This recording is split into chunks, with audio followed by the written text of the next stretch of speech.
베드로전서 5장 8절에서 14절입니다. 존 번연이 쓴 성경 다음으로 읽어야 될 책이다 이렇게 알려져 있는 철로역정인데, 거기 보면 기독도 일명 순례자입니다. 이 사람이 장망성, 장차방을성에서 천국까지 가는 그 여로를 소설처럼 그렇게 엮은 내용입니다. 그 가는 길이 순탄하지 않다는 거예요. 아주 곳곳에 위험한 게 많습니다. 그런데 그게 드러나지 않고 다 숨어 있어요. 그리고 걸려들게 되면은 엄청난 그런 곤욕을 치릅니다. 그것은 바로 천국 문 앞에 가기까지 그런 일들이 계속 반복됩니다. 그러면서 성경에 나와 있는 그 갖가지 우리가 빠질 수 있는 연약함들, 이런 것들이 거기에 등장하고, 또 그런 것들을 어떻게 이길 수 있는가 하는 것도 가르쳐주고 있는 책이 철로역정이라는 책인데, 사실 오늘 성경도 똑같은 얘기를 해요. 마귀는 우는 사자와 같이, 대적마귀가 우는 사자와 같이 두루 다니며 삼킬 자를 찾고 있다. 마귀가 하는 일이 뭐냐? 먹잇감을 끊임없이 찾아다니면서 맴돌고 있는 겁니다. 누가 먹잇감일까? 그걸 유심히 보는 거예요. 무리에서 나와가지고 혼자 돌아다닌다든지 병들었다든지 이제 이런 것들을 주로 노려가지고 이제 먹잇감으로 이제 삼습니다. 그리고 일단 붙들리면은 꼼짝없이 죽어요. 그래서 늘 깨어 있어야 됩니다. 언제 숨어 있을지 모르니까. 사자의 특징은 숨어서 기다리는 거예요. 자기를 드러내지 않습니다. 땅바닥에 바짝 엎드려서 숨어서, 그것도 여기저기에 숨어 있어요. 먹잇감이 될 만한 게 나타날 때까지 기다리는 거예요. 그래서 늘 깨어 있어야 된다. 그러니까 축구할 때요, 제일 한가한 게 누구겠어요? 골키퍼가 한가하잖아요. 자기 팀이 너무 잘해줘가지고 상대방의 볼이 골대로 한 번도 안 올 수도 있어요. 그렇다고 해서 이 골키퍼가 골도 안 오는데 벤치에 가서 음료수나 마시고 있지, 그러면 안 돼요. 언제 날라올지 모르는 거죠. 그래서 운동장에서 일어나고 있는 이 골의 흐름을 잘 파악을 하고, 언제 어느 방향에서 올지 모르기 때문에, 또 갑자기 튀어나올지도 몰라요. 그렇기 때문에 골키퍼는 이 가만히 있는 것 같아도 안 그렇습니다. 볼이 움직이기만 하면 자기한테 올 거라고 생각을 하고, 손에 땀이 나도록 긴장을 하고 서 있다가 골을 막는 거예요. 그러니까 우리 신앙생활은 가만히 있는 것 같아도 늘 이런 긴장감 속에서 이런 깨어있는 이런 신앙생활이 필요하다라고 하는 거죠. 그리고 9절에 보면 믿음으로 굳건하여라. 믿음으로 건강하게 서 있어라. 날마다 하나님을 신뢰하고, 그리고 영적으로 건강함을 유지하고 하나님이 주시는 그 은혜로 견딘다. 그래야 견딜 수 있습니다. 오늘 여기 보면은 세상에 있는 너희 형제들도, 9절에 보니까 세상에 있는 너희 형제들도 동일한 고난을 당한다는 걸 잊지 말라. 사람은 조금만 힘들고 어려우면 자기가 그냥 자기 혼자만 불행하다고 생각해요. 뭐 나 같은 사람은 없을 거야. 내가 제일 불행해. 내 처지를 누가 알아주겠나. 그리고 자포자기하고 절망하고 혼자 당하는 것 같지만, 지금도 이 땅에서는 복음 때문에 고난받는 사람들이 많아요. 목숨을 걸고 예수 믿는 사람도 많아요. 복음을 위해서 희생하는 그런 사역자들도 많습니다. 나 혼자 당하는 것이다. 그렇게 생각하고 절망하지 말고, 또 하나님이 우리와 함께 하시기 때문에 나는 결코 혼자가 아니다. 이런 생각을 가지고 굳건하여서 이 악한 마귀를 대적해라 하는 것입니다. 이 10절 말씀은 좀 내용이 길죠. 10절 말씀. 모든 은혜의 하나님. 하나님은 어떤 분이냐? 모든 은혜의 하나님이에요. 우리는 보고 듣는 것들, 내가 숨 쉬는 거, 모든 것이 다 하나님의 은혜입니다. 그러니까 하나님의 은혜를 보고 듣고 누리고 그걸 은혜로 모르고 사니까 그렇지, 모든 것이 다 은혜입니다.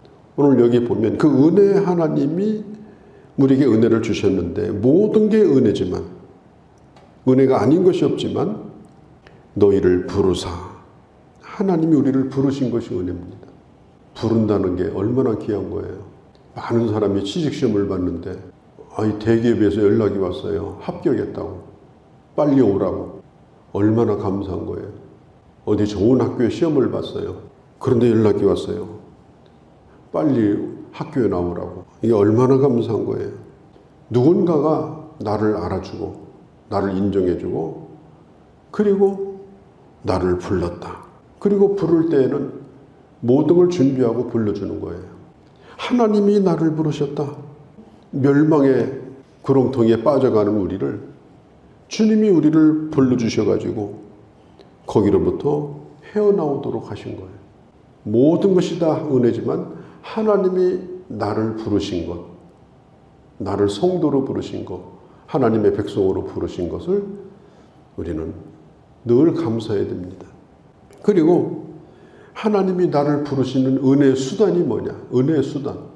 여기 보면은 그리스도 안에서 나를 부르셨다. 그냥 부른 것이 아니에요. 예수 그리스도께서 이루신 그 구속의 사역, 그 사역 안에서 나를 인정해 주신 겁니다. 그래서 그를 믿는 자를 의롭다 하시고 하나님 앞에 조금도 부끄럽지 않게 나올 수 있도록 나를 불러주신 그 은혜가 모든 은혜 가운데 큰 은혜다. 또 한 가지는 영원한 영광에 들어가게 하신 것이 은혜입니다. 우리가 예수 믿어서 우리가 바라는 소원이 뭘까요? 물론 우리가 이 땅에서 필요한 것들이 많죠. 그렇지만 정말 하나님이 나를 부르신 목적이 뭔가를 알면 감사하지 않을 수가 없어요. 그것이 뭐냐면은 영광의 나라에 들어가게 하시는 것, 천국에 들어가게 하시는 것, 영원한 하나님의 영광의 나라를 준비하시고 지금 나를 부르신 것, 그게 바로 하나님의 은혜다라고 하는 겁니다. 또 은혜 가운데 하나가 뭐냐? 이 고난이 오래 가지 않는다는 겁니다. 잠깐 고난을 당한, 이렇게 말하죠. 잠깐 당하는 것이다. 어쩌면 그 고난이 평생 갈 수도 있어요. 그렇지만 이 땅에서 당하는 고난은 영원한 하나님의 나라에서 누릴 영광에 비하면 그래도 잠깐이다. 고난은 반드시 끝이 있다. 그래서 우리 믿는 사람들은 정말 근심하지 않을 수가 없죠. 근심거리가 끊임없으니까. 그러나 장차받을 영광 때문에 근심의 종이 되지 아니하고 기뻐하고 감사하며 살게 되는 것입니다. 또 여기 보면은 터를 경고케 하시리라. 하나님께서 주시는 은혜 가운데 하나가 뭐냐? 우리에게 주신 모든 약속이나 우리의 모든 삶의 근거가 불안한 게 아니라 하나님의 모든 약속, 하나님께서 세우신 모든 계획, 이 모든 것들은 결국 반드시 이루어지는, 어떤 것도 방해받지 못합니다. 모든 은혜의 하나님, 특별히 우리를 부르시고 영광의 나라에 들어가게 하시고 그리고 우리를 끝까지 견고하게 이 모든 것들을 이루어 주시고 우리로 하여금 견고하게 견디게 하시는 그 하나님, 그 하나님의 은혜에 감사하자.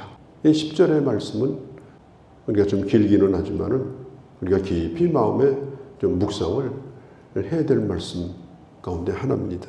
자, 이 베드로전서를 이제 마무리하면서 베드로전서의 목적이 뭡니까?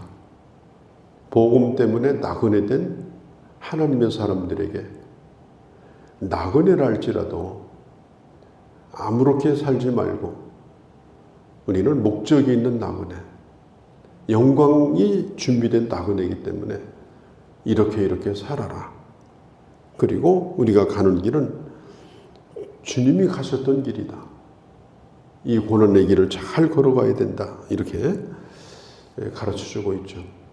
마지막으로 택하심을 받은 바벨론에 있는 교회가 너에게 분한한다. 바벨론에 있는 교회.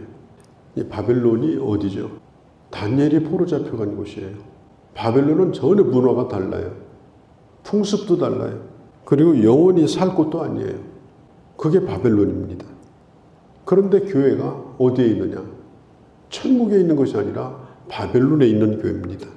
그때 당시 교회가 노마에 있었고 소아시아에 있었고 전부 교회가 핍박을 받고, 그리고 바벨론이 아무리 화려해도, 바벨론이 아무리 휘황찬란해도 그건 우리 것이 아니에요.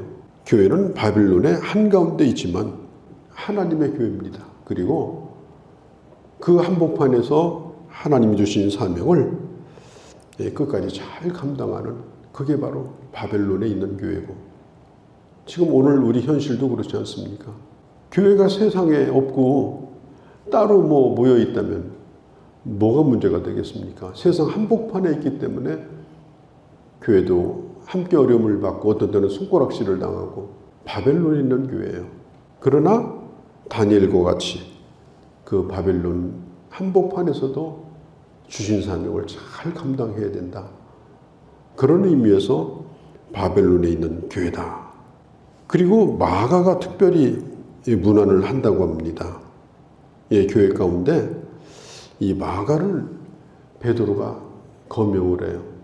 사도 바울이 전도 여행을 갈 때 같이 갔던 사람이에요. 그런데 밤빌리아라고 하는 곳에서 이 마가가 갑자기 집으로 돌아왔어요.